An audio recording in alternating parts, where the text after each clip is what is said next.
შვიდობა და კურთხევა. იესოს სახელით გაკურთხებთ თითოეულ მსმენელს. წავიკითხოთ პავლე მოციქულის პირველი წერილი კორინთელთა მიმართ.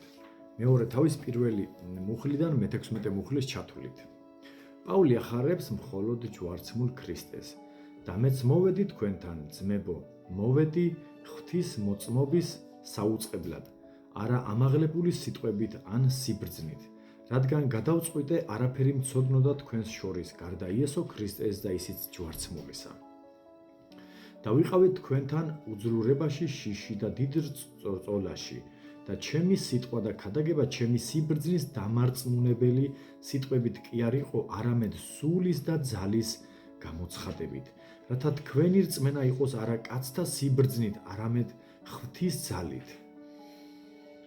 ოღონდ სიბრძნეს ვლაპარაკობ სულიერად მოწიფულთა შორის, არა წუთისოფლის სიბრძნეს, არც წუთისოფლის მთავართა, რომელნიც წარმავალნი არიან, არამედ ვლაპარაკობ ღვთის სიბრძნეს საიდუმლოებაში დაფარულს, რომელიც წინასწარ განსაზღვრა ღმერთმა საუკუნეთა უწინარეს ჩვენი დიდებისთვის.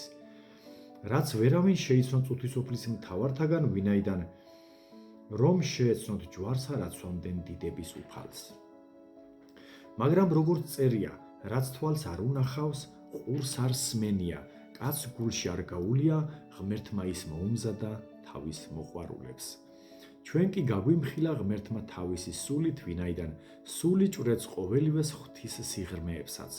ვინაიდან რომელმა ადამიანმა იცის, რა არის ადამიანში გარდა ადამიანის სულისა, რომელიც მასშია, ასევე ღვთისა არავინ არაფერი იცის გარდა ღვთის სულისა.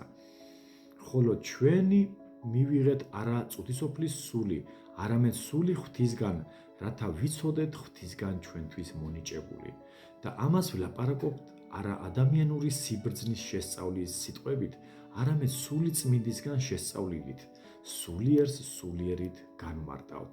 აი მშვინიერი ადამიანი არ ღებულობს იმას, რაც ღვთის სულისგან არის, ვინაიდან უგუნურებად მიიჩნევენ და არც ძალუც შეცნობა, რადგან სულიერად არის განსასჯელი, ხოლო სულიერი განსჯის ყოველივეს თავად კი არავისგან არ განისჯება, რადგან ვინ შეიცნო უფლის აზრი, რათა ასწავლოს მას, ჩვენ კი გვაქვს ქრისტეს აზრი.